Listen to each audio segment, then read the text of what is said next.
Hello, my name is Ardi and we are going to solve SAT Digital Practice Test 1, Math Section 1, question number 11. So the question is, which of the following equation is the most appropriate linear model for the data shown in the scatter plot? Okay, maybe let's just draw a line that close enough to the dots. However, we need to remember that this is only approximation.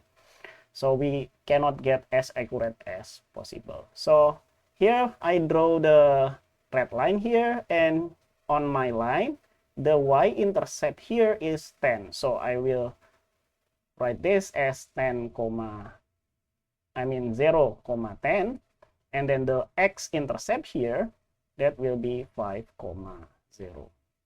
But then from these 2 points we can calculate the slope. And what is the slope? The slope is just the difference between the y and the difference between x, and they are divided. So we will have 10 minus 0. So have 10 minus 0, and then we will have a 0 minus 5. 10 minus 0 will be 10. 0 minus 5 will be minus 5. Therefore, our slope here will be minus 2. Okay, and because this is a line, we can use the line formula here. Y minus y1 is equal to the slope multiplied by x minus x1. We can use this line here or this line, but I need to use this line. I think I will use this line here.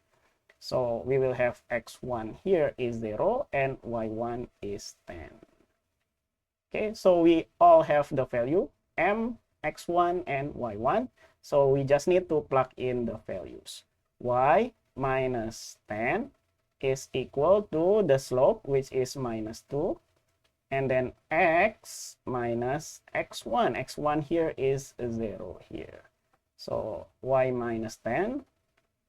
This part I will have minus 2x.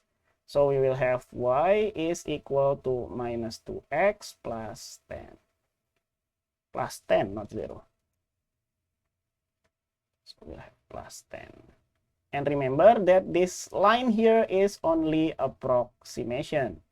So we need to find out which one is the closest to these things in the options. Okay, the option tells us that maybe this is close enough to y is equal to minus 1.9x and then plus 10.1. So we will have this line here as the answer, which is the option B. Okay, and I think that's all for problem number 11. Thanks for watching. See you in the next video. Bye-bye.